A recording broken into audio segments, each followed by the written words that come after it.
오늘 하나님의 말씀 에베소서 4장 13절부터 16절까지 우리 주보에 나와 있는 제목과 오늘 제목이 조금 달라졌습니다. 범사에 그에게까지 잘할지라 라는 제목으로 우리 본문 말씀 에베소서 4장 13절부터 16절까지 제가 봉독하겠습니다.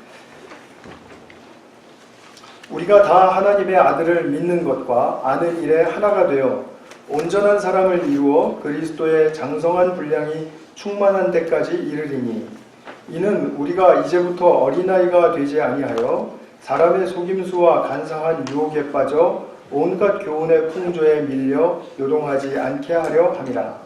오직 사랑 안에서 참된 것을 하여 범사에 그에게까지 잘할지라. 그는 머리니 곧 그리스도라. 그에게서 온 몸이 각 마디를 통하여 도움을 받음으로 연결되고 결합되어 각 지체의 분량대로 역사하여 그 몸을 자라게 하며 사랑 안에서 스스로 세우느니라. 아멘. 2주 전에 제가 그 삶의 참 힘을 구하는 우리의 갈망에 대해서 말씀을 드렸는데요. 그 설교를 듣고 이제 그날 오후에, 주일날 오후에 이제 초원에 나가셔서 골프 치는 성도님으로부터 힘 빼라는 말이 그토록 많은 도움이 되었다고 그렇게 들었습니다. 그래서 제가 생각했습니다. 내가 전하는 말씀도 이토록 신속하게 역사하는구나. 나도 희망을 가져야 되겠구나. 그렇게 생각을 했습니다. 골프뿐만이 아니죠. 우리 삶의 모든 영역에서 불필요한 힘 빼고, 그리고 영적인 삶에 어떻게 내가 더 집중하고 거기다 쏟아부을 수 있을까를 우리가 고민하고 또 그렇게 실천해가는 삶이 우리에게 너무나도 필요한 것이죠. 영적인 삶에 우리가 집중한다라는 말은, 영적 삶이라는 것은 이런 것입니다. 주님의 성품을 담는 삶이다. 주님을 담는 것이죠. 또 인격적인 우리 모든 관계 속에서 풍성하고 유익함을 누리는 것이다. 영적 삶이 무슨 환상이고 또는 아니면 그냥 예언이고 이런 것 아닙니다. 영적 삶이라는 것은 굉장히 우리 삶의 중심에 들어와 있는 아주 실질적인 핵심입니다. 즉 나의 성품과 우리의 관계, 그것이 영적으로 변화되어야 된다라는 말이죠. 그 말은 성경대로 잘 지어져 갈 수 있도록 애써야 한다라는 뜻이겠죠. 올해 이제 마지막 주일을 맞아서 한 해를 돌아보기도 하지만, 또 이제 새해에는 이제 교회를 통해서 우리 성도님들이 이런 영적인 삶이 더 강건해지고 그리고 풍요롭기를 원하는 소원을 정말 가지지 않을 수가 없습니다. 그러기 위해서는 우리가 항상 매일 모이는 게 아니니까요. 예배라든지 또는 우리가 또 따로 하는 친교라든지 또는 목장 생활이라든지 또는 봉사활동이라든지 이런 것들, 여러분들이 이제 참여하는 그 바가 결코 피상적이거나 형식적이면 안 될 거라는 그런 생각을 갖게 됩니다. 무엇이든지 피상적이고 형식적이면은 그 자리를 지키는 데서 끝나지 않습니다. 항상 피상성과 형식은 항상 해를 가져오게 됩니다. 그러니까 안 하는 이만 못했다. 내가 너무 낭비했다. 이런 생각이 든다라는 거죠.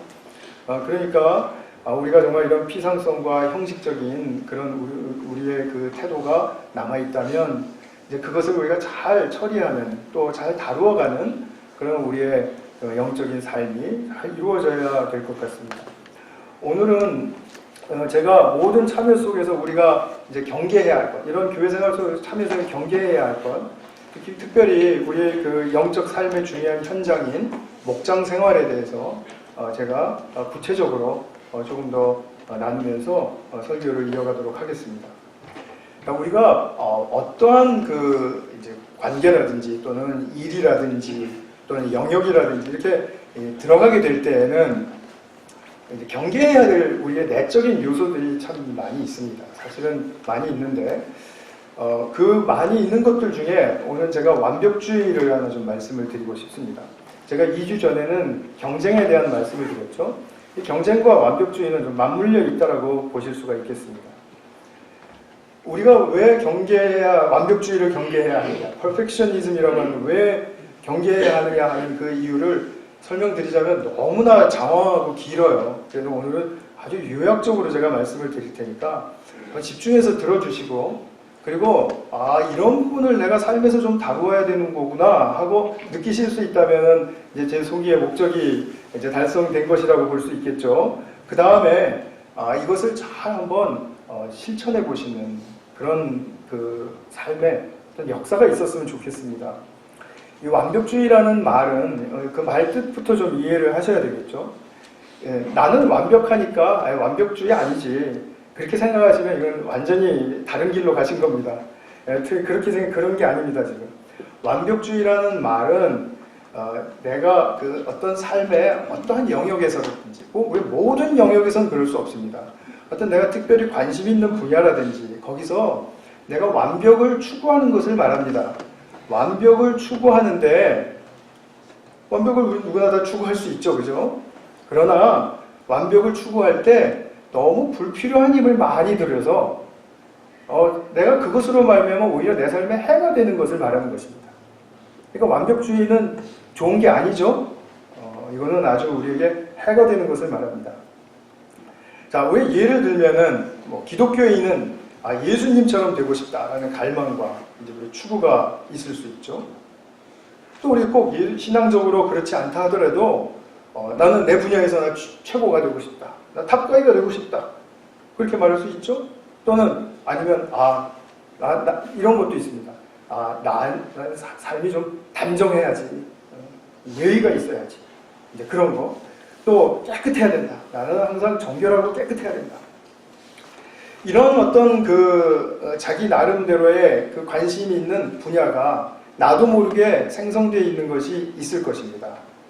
이제 거기서 우리가 정결해야지, 단정해야지, 예의가 있어야지, 이렇게 최고가 돼야지 하는 그러한 추구 속에서 완벽주의가 이 발동이 걸려서 동기부여가 되어서 그것을 추구할 때는 어떤 일이 생기냐면 항상 자기에게 크거나 작은 강박, compulsive feeling이 생겨요. 내가 이거 안 하면 안 되는데, 내가 이거 꼭 해야만 하는데, 그런 압박감이 생긴다는 거죠. 그런데 이제 가령 예를 들어서 나는 깨끗해야 돼, 난 항상 정돈이 돼 있어야 돼, 다른 사람들에게 보일 때도 나는 이렇게 잘 정돈된 모습으로 보여줘야 돼. 그런데 청소하기 직전에 어떤 사람이 자기 방을 봤어요. 굉장히 어지럽고 이제 더러울 수 있지 않습니까? 그러면은 내가 어쩌자고 5분만 더 청소를 빨리 했으면 그 깨끗한 걸 그대로 저 사람에게 보여줄 수 있었는데 내가 왜 그랬을까? 그러면서 그걸 수치스럽게 생각하고, 그 불필요한 수치입니다. 수치스럽게 생각하고, 그리고 또 자기를 또 멸시해요. 내가 게을러가지고, 내가 아직도 훈련이 덜 됐나 봐, 이러면서 자기를 멸시해요. 이것도 완벽주의의 하나의 증상입니다. 그리고 이런 것들 때문에 항상 불안해요. 저 사람이 나를 깨끗하게 보지 않으면 어떻게 하지? 저 사람이 나를 예의 있는 사람으로 보지 않으면 어떻게 하지? 하는 그런 어떤 그 불안감이 항상 생깁니다. 불안은 큰 불안만 불안이라고 하는 게 아니고요. 이런 것도 불안입니다. 제가 이제 집에 들어갔는데 저희 집사람이 맛있게 찌개를 끓여놨다고 이제 차려줬습니다. 그런데 제가 평상시에 먹던 그 찌개 맛을 기대하면서 딱 맛을 봤는데 이게 아니에요. 달라요. 그러면은 제가 기대하는 것과 그 찌개 맛으로부터 느끼는 것과 차이가 생겼죠. 불일치가 생겼죠. 이 불일치 같은 것은 반드시 자기에게 작은 불안이라도 제공해 주게 됩니다. 그러니까 우리는 불안을 피해갈 수는 없습니다. 그러나 이 불안 때문에 결국은 내가 불편해집니다. 또 많은 생각을 하게 됩니다. 오늘 집사람이 나한테 무슨 앙심을 품었나? 이런 식으로. 왜 이렇게 일부러 맛없게 한 거 아니야 혹시? 이런 식으로. 이거는 정말 불필요한 생각이잖아요. 그런데도 그렇게까지 가게 한다는 거죠. 그 불안의 과정과 결국이 그렇게 방향성을 잡고 가게 되는 것입니다. 그러면 내가 그렇게 되지 않기 위해서, 이제 또 이 강박도 싫고 자기 멸시도 싫고 그리고 불안도 싫어요. 그러니까 나는 더욱더 이제 완벽해져야 돼요. 그러니까 나는 이제부터 원칙 세운다. 원칙주의가 거기서 나오는 거죠. 원칙에서만 따라간다. 나는 그래, 사람들이 뭐 잘못 보일 수도 있고 어쩌고 하지만 나는 원칙만 지킨다. 그것이 결국은 신앙적으로 해석이 되면 율법주의죠. 원칙주의와 율법주의는 똑같은 것입니다. 우리의 이 내적인 기제가 똑같은 것입니다. 근데 그러면 결국은 이 완벽주의 증상들로 말미암아 이루어지게 되는 결과는 무엇일까요? 결과는 그건 뭐 빤하죠. 종의 멍에를 메어 쓰는 것입니다. 자유할 수 없다라는 말입니다. 내 인생에서 평안함을 누릴 수가 없어요. 늘 그런 강박과 또 불편함과 또 멸시와 또 불안과 이런 것들이 막 소용돌이치고 파도치기 때문에. 그런데 이 완벽주의에서도 또 더 나아가는 그 더 나쁜 지점은 뭐냐면 분노입니다. 분노. 우리가 화를 겉으로 내는 것만 화가 아니죠. 속으로 내는 것도 화입니다. 그런데 겉으로 내는 화나 속으로 내는 화나 똑같이 나쁩니다. 우리가 그걸 구별해서 너는 화 많은 사람이야, 나는 참을 줄 아는 사람이야 이렇게 생각할 필요 없습니다. 우리 모두가 다 화를 밖으로 내지 않으면 안으로 삭히게 되어 있습니다. 그 분노 결국은 항상 보면은 불편하게 보이게 만들죠. 뭔가 못마땅해 보이는 듯한 그런 굳은 표정과 말투가 나올 수밖에 없겠죠. 분노가 있는 사람이 굉장히 상냥할 수 있다라고 믿으십니까? 아닙니다.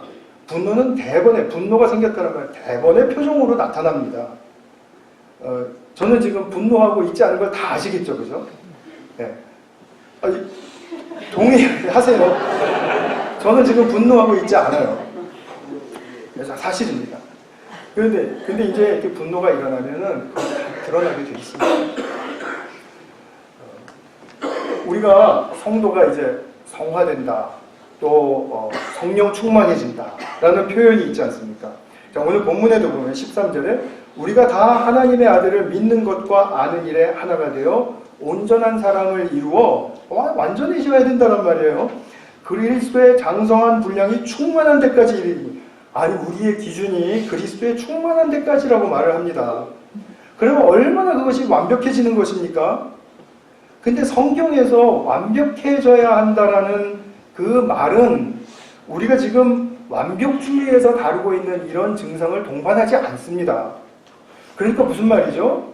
우리가 인간답게 완벽해질 수 있는 길은 성경에 나와 있다 이 말이죠. 그걸 우리가 잘 알 수 없을 수도 있고 안다 하더라도 그렇게 못 살 수도 있고 하는 그런 문제가 지금 걸리는 것이지, 내가 완벽해져야 된다는 것에 대해서는 성경에서도 우리에게 분명하게 목표 삼게 해준다라는 그런 말씀입니다.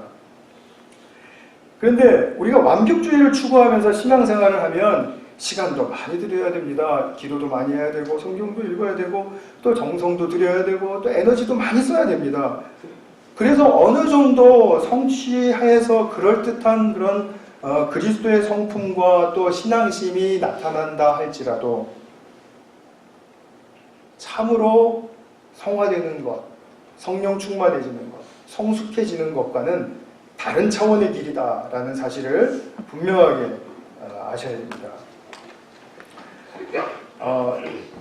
우리가 이 신앙적으로 이 완벽주의를 추구하게 되면은 반드시 우리에게 생기는 새로운 나쁜 그 사람이 있습니다. 그게 뭐냐면 영적인 바리새인입니다. 영적 바리새적 경향이 우리 안에 생기게 됩니다. 이제 그것 때문에 부끄럽거나 또는 강박이 있거나 불편해지거나 그럴 수가 있거든요. 그렇기 때문에 영적 바리새인이 되거나 아니면은 우리가 뭐 꼭 신앙생활이 아니라면은 일반적으로는 신경 과민도 올 수 있고 그래서 참 우리가 많은 내적인 어려움을 겪게도 되는 것입니다. 제가 이렇게 완벽주의를 말씀을 드리면은 저 사람 또 심리학 얘기하는구나 이렇게 생각하실 분들이 있을까봐 제가 조금 더 높아심에서 한 말씀 더 드리겠습니다.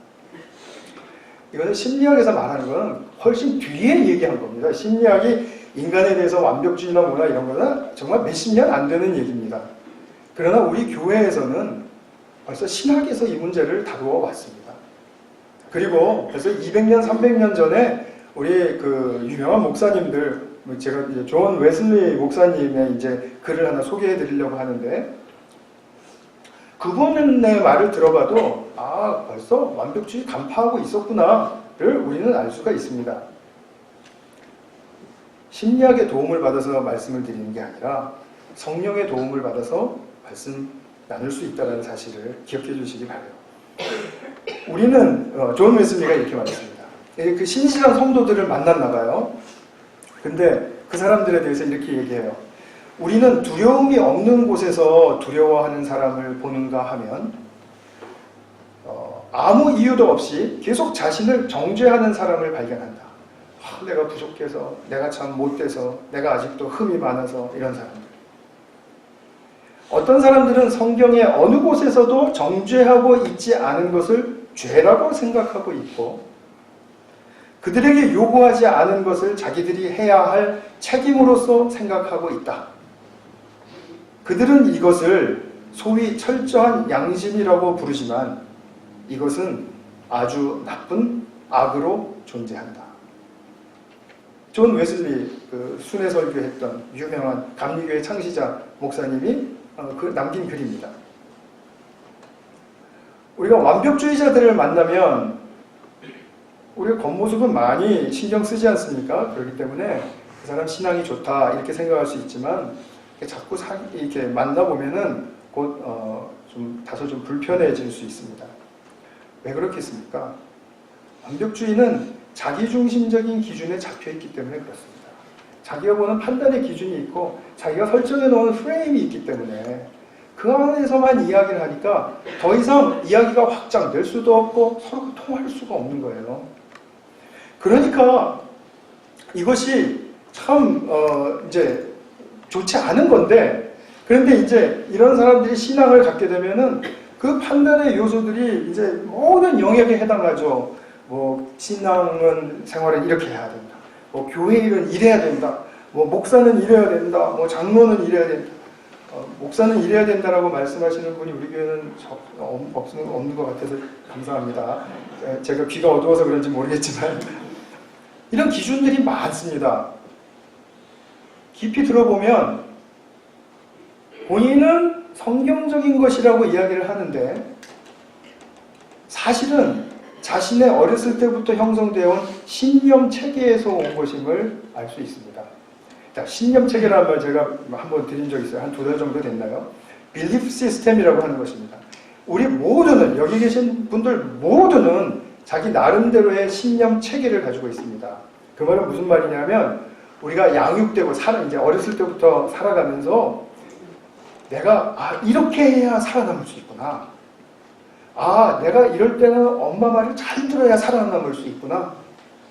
이럴 때는 내가 먹기 싫어도 밥을 끝까지 먹어야 내가 칭찬받을 수 있구나 하는 그런 양육 과정 속에서 자기가 살아남고자 한다라든지 아니면 타인의 칭찬과 인정을 받고자 할 때 나는 꼭 이래야 돼 라는 그런 믿게 된 생존 방식을 말하는 거예요.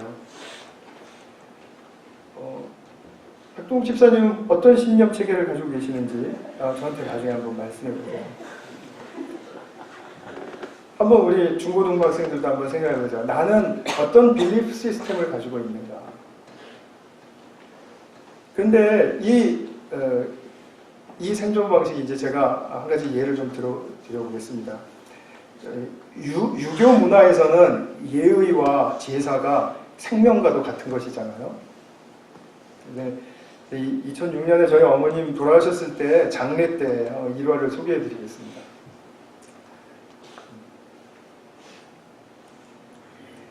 남편, 그러니까 저희 아버지가 상주가 될 수 있느냐 될 수 없느냐의 문제를 놓고 장례식장 이른 아침부터 어른들 사이에 고성이 오고 가기 시작했습니다.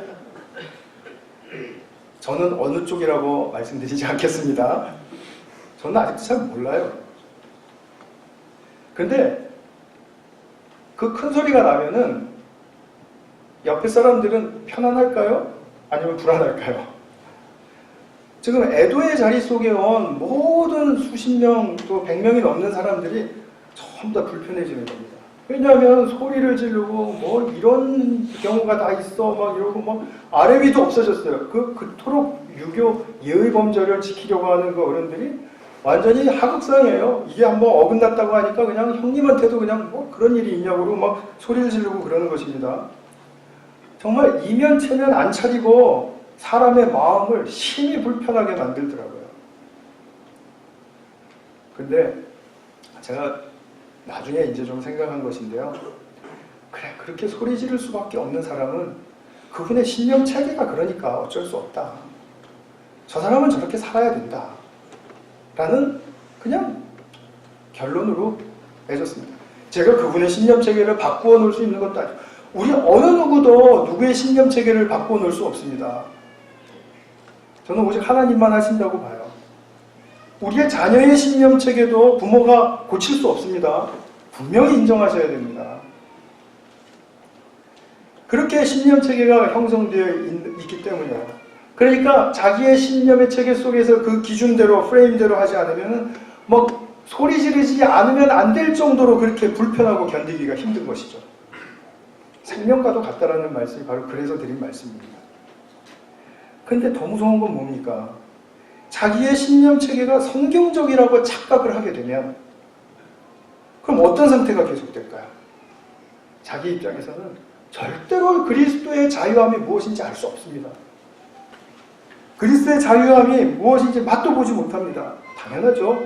강박과 그 못마땅함 속에서 그런 또 불일치가 일어나는 일들이 또 일어날 것 같은 그런 그 느낌 속에서 살아갈 때 얼마나 그것이 불필요한 내적 에너지를 많이 쓰게 됩니까?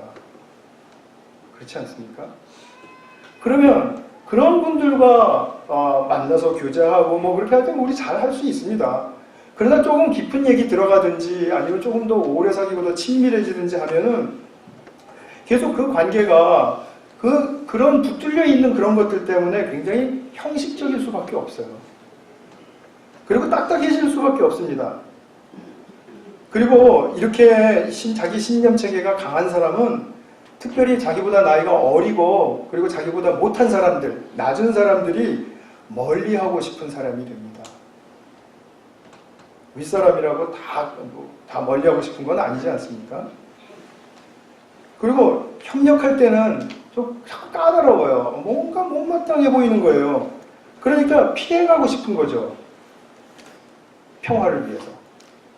그러다가 피해갈 수 없을 때는 부딪힐 수밖에 없죠. 그럼 또 갈등이 일어나고 알력이 일어나고 싸워야 되죠. 한번 이렇게 생각해 보시면 좋을 것 같습니다. 내가 올해도 지나면서 같은 일로 2번 이상 누구와 마찰을 빚었다 라고 하면은 자신의 신념 체계를 점검해 보십시오.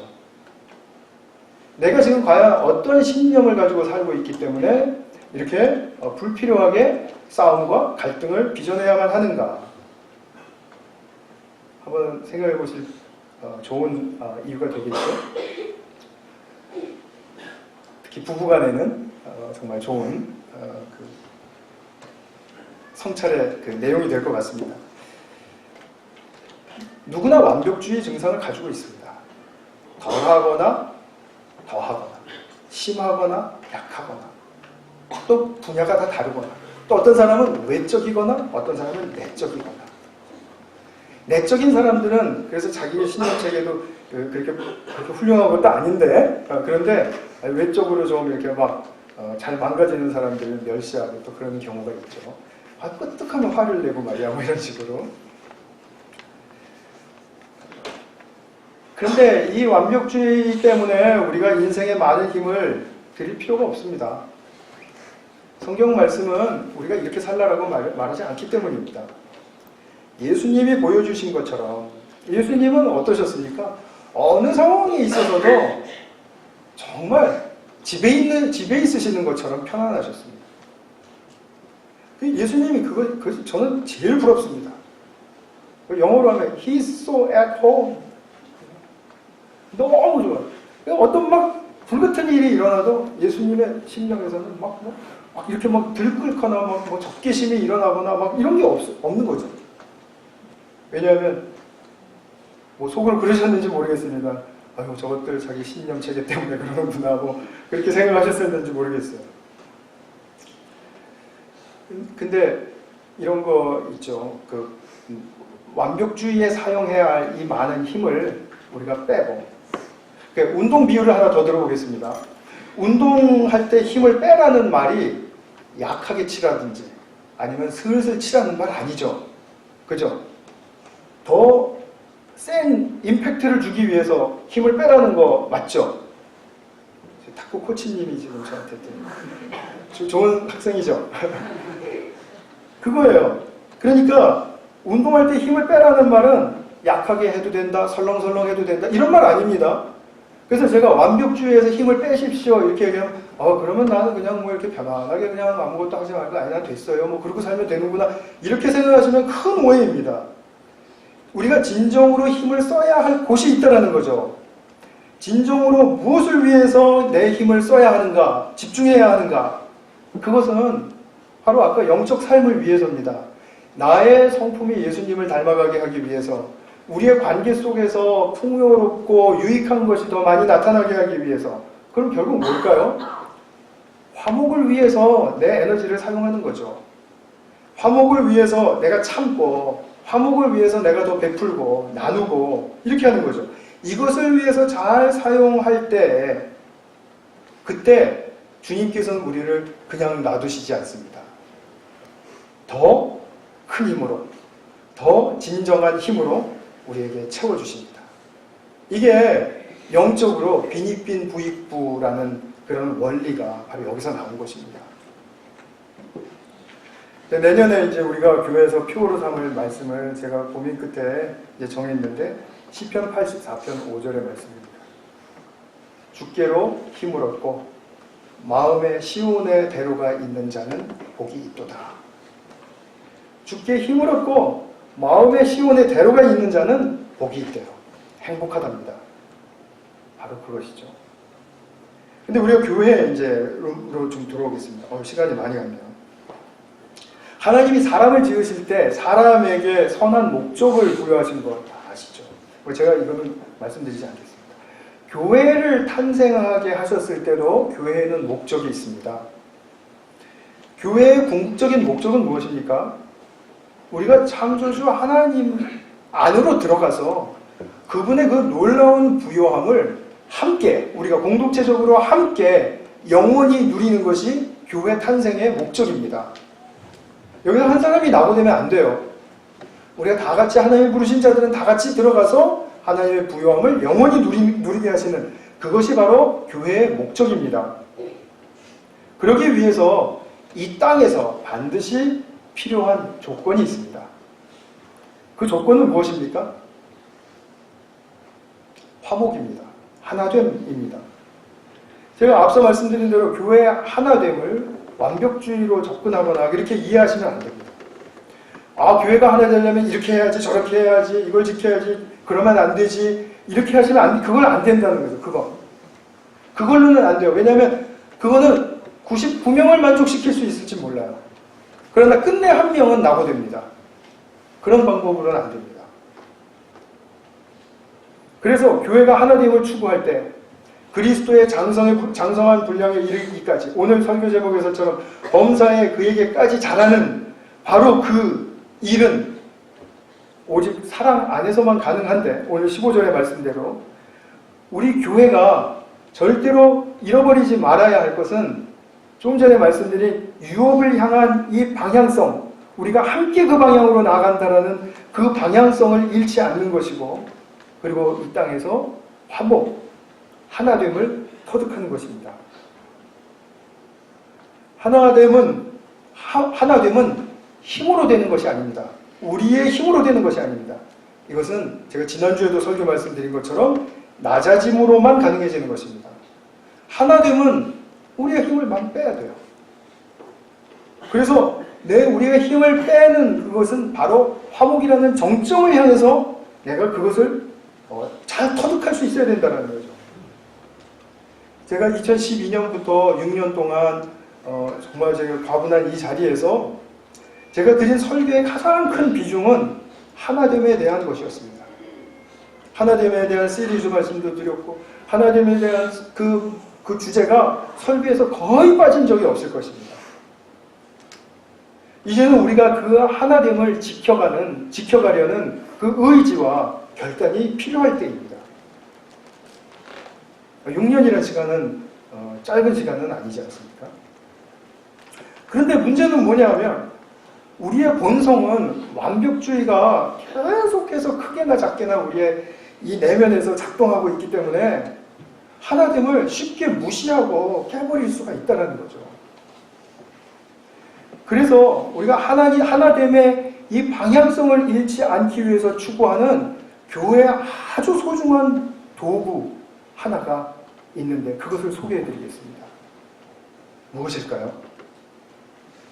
하나됨을 지켜가고 하나됨을 더욱더 풍성하게 하고 그 하나됨에 대한 방향성을 잃지 않기 위해서 우리 모두가 지금 추구하고 있는 교회의 소중한 하나의 도구 무엇일까요?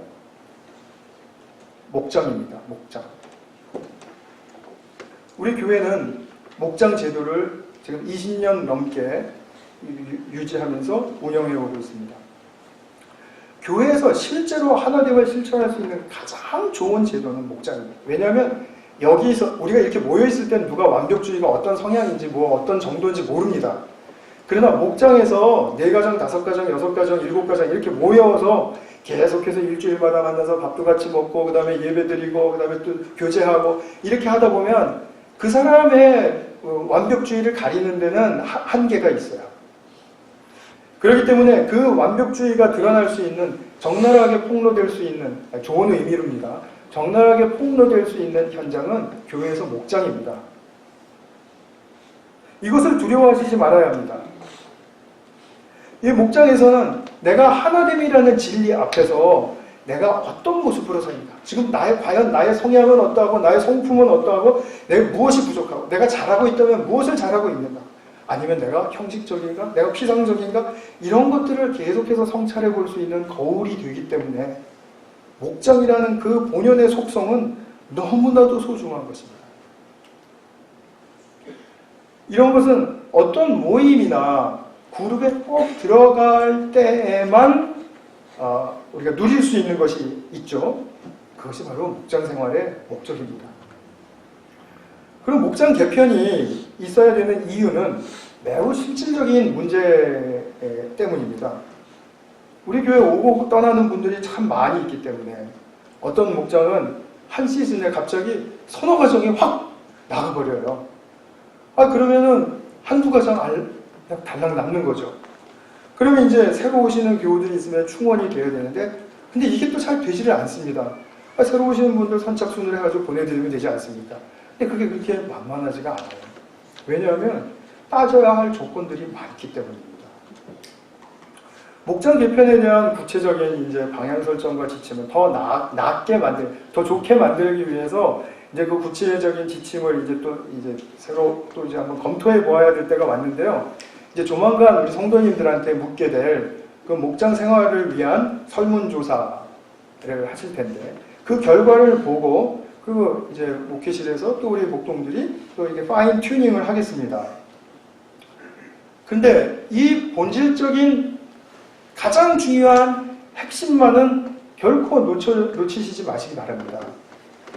어떤 인간적인 조건들이 충족되는 거 좋아요.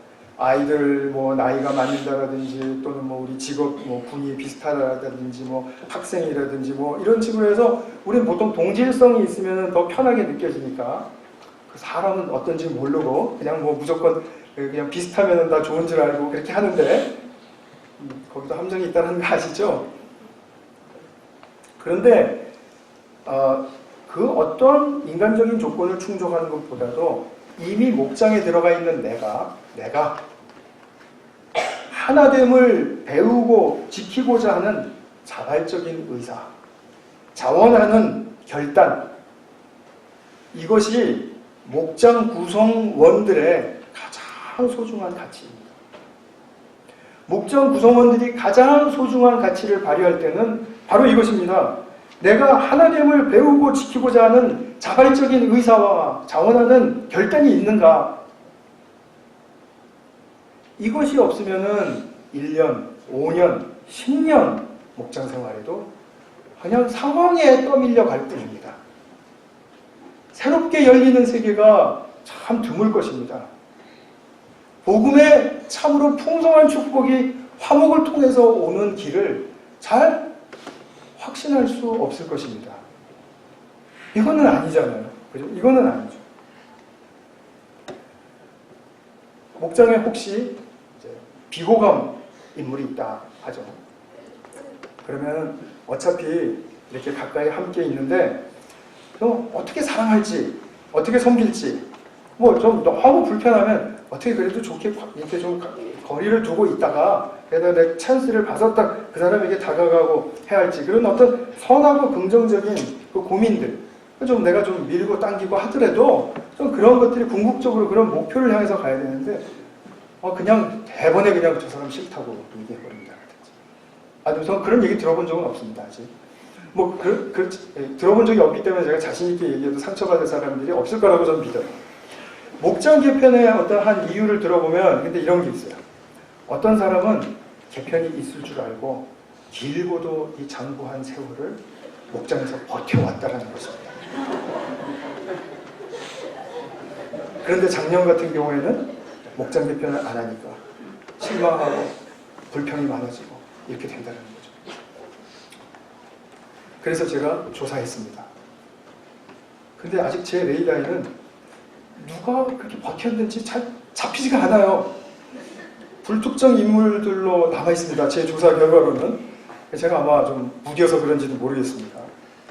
하여튼 누가 그러는지를 모르겠는데 목장 개편을 해야 하는 이유가 있다면 그거를 꼭 얘기해요. 근데 그건 얘기할 필요가 없는 거 아닙니까? 저는 이런 멋진 경우를 경험한 적이 있습니다. 정말로 저는 제가 감사하는 것입니다. 여기 안 오신 것 같은데 정말 안 오셨는지 그분 계시면 제가 정말 자랑스럽게 생각했습니다. 저를 찾아오셨어요. 찾아오셔서 목사님, 저 목장생활 못하겠습니다. 왜요? 인간관계 힘듭니다. 그래요? 그거 어떻게 하시고 싶으세요? 다른 목장으로 좀 제가 생각을 하면 안 되겠습니까? 어떤 목장으로 하실지 결정을 하셨나요? 아니요? 그럼 같이 고민해 보시죠. 뭐. 그러면 일단 떠나시기 전까지 그 목장에 계실 수는 있습니까? 그랬더니 네, 있겠습니다. 그러시더라고요. 그래서 계속해서 저랑 대화했습니다. 목동님도 물론 제가 힌트를 드리고 알려드렸고요. 그렇게 해가지고 다른 목장으로 갔습니다. 다른 목장으로 가셔서 잘하세요.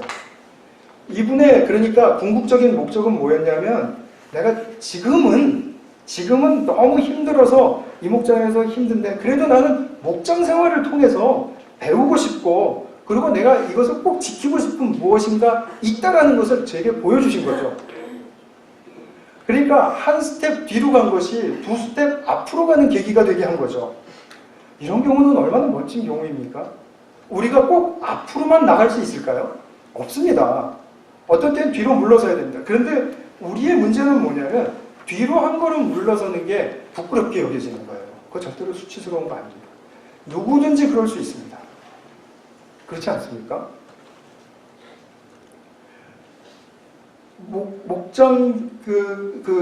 목장은 하나됨을 배우고 실천하고 하나됨 안에서 성숙을 훈련하기 위함입니다. 이 하나됨이라는 것이 복음에 있어서 얼마나 중요한 요소인지 제가 6년 동안 설명해 드렸다고 했으니까 그냥 못 들으신 분이라도 그만큼 좀 강조성이 있는 거구나 그렇게 이해해 주시면 감사하겠습니다. 목장 개편은 싫은 사람이 있다는 것을 들키지 않고 갈라서는 계기를 제공해 주려고 하는 것이 아닙니다. 그런 일일 수가 없습니다. 그냥 말씀하시면 돼요. 다 털어놓고 말씀하실 필요는 없습니다. 비밀을 지켜줄 수 있는 한두 사람에게는 이야기하시고 그렇게 하시면 됩니다. 어떻게 우리가 모든 사람이 지금 당장 다 맞을 수가 있겠습니까? 그런 경우는 없지 않습니까? 목장 안에서 가장 큰 축복은 뭐냐면요. 저 사람 정말 내가 맞지 않아요. 맞지 않은데 목장 생활을 하다 보니까 깊이 또 오래 가게 됐습니다. 그래서 사귀다 보니까 어느 순간에 저 사람의 저런 면은 내가 받아줄 수 있네. 또 그 사람을 통해서 또 내가 나를 새로 발견하는 경우가 있습니다. 내가 참 이렇게 부족했구나. 내가 참 이런 부분에 이렇게 못됐구나. 이런 걸 발견합니다. 그러면은 그 상대나 나나 함께 성숙과 성화의 길을 가는 축복이 부여받게 되는 것이죠. 주어지게 되는 것이죠. 사도 바울이 로마서 15장 7절에서 이렇게 중요한 말씀을 했습니다.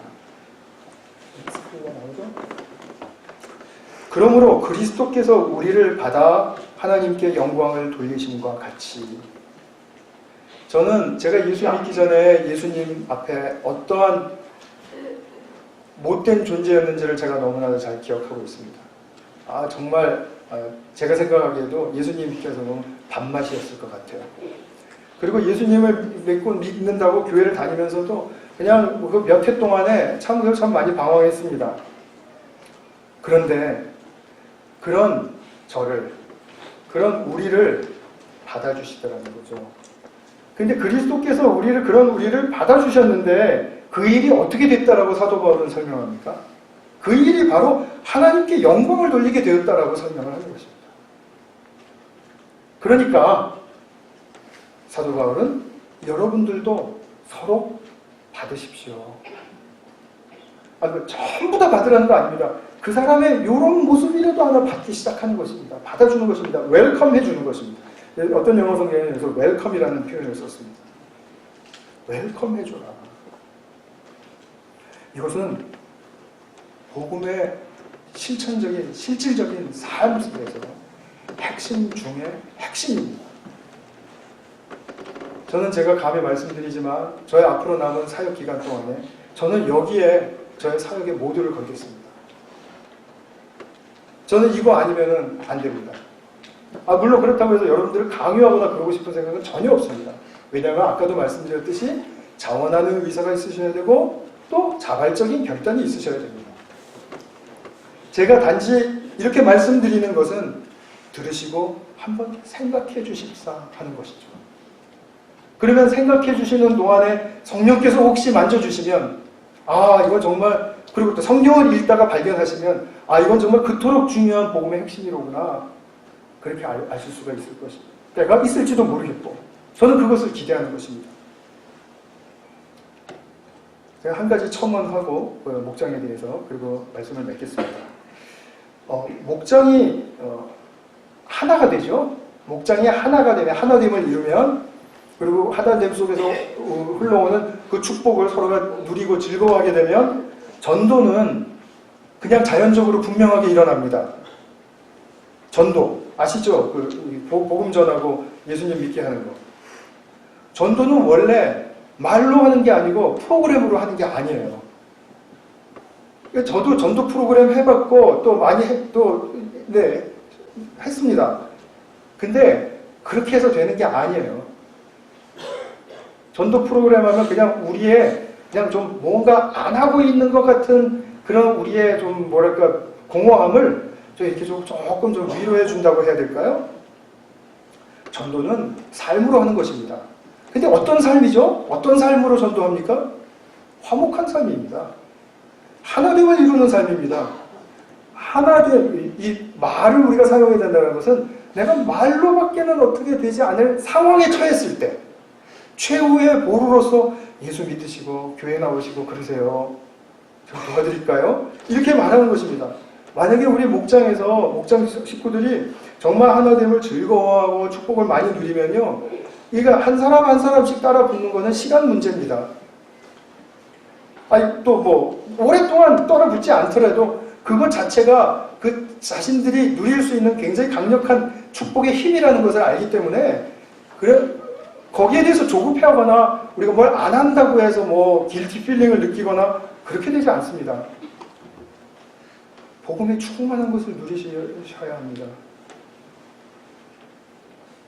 무엇이 전도의 도구냐 하면 하나됨의 삶이 전도의 도구입니다. 여기에는 하나됨 속에는 생명이 교통이 될 뿐만 아니라 넘치기 시작합니다. 그렇기 때문에 그 좋은 에너지가 안 믿는 사람들을 끌어올 수 있는 힘을 거기서 발휘하게 되는 거죠. 이게 예수님의 부활의 능력입니다. 그러니까 목장에서는 어떤 것도 하나됨 이상 중요하지 않다 라는 것을 말씀드리고 싶습니다. 말씀을 맺겠습니다. 아까 소개해드린 대로 시편 84편 5절, 주께 힘을 얻고 마음에 시온의 대로가 있는 자는 복이 있습니다. 주께 힘을 얻는 길은 무엇일까요? 내년에 펼쳐지는 또 목장 생활을 통해서 이것을 잘 터득하실 수 있기를 바랍니다. 우리의 힘을 불필요하게 소모하는 이 죄성 안에서 그 경쟁과 또는 완벽주의 이런 거 말고 우리가 경계해야 할 것들도 물론 다루어 가야 되겠지만 저와 여러분들이 정말 주께 힘을 얻음으로 어떤 그 삶이 열릴까, 정말 그러면서 범사의 주님께 이르기까지 자라는 축복이 이 하나됨을 통해서 많이 누려지실 수 있기를 간곡한 마음으로 축원드립니다. 같이 한번 기도하겠습니다.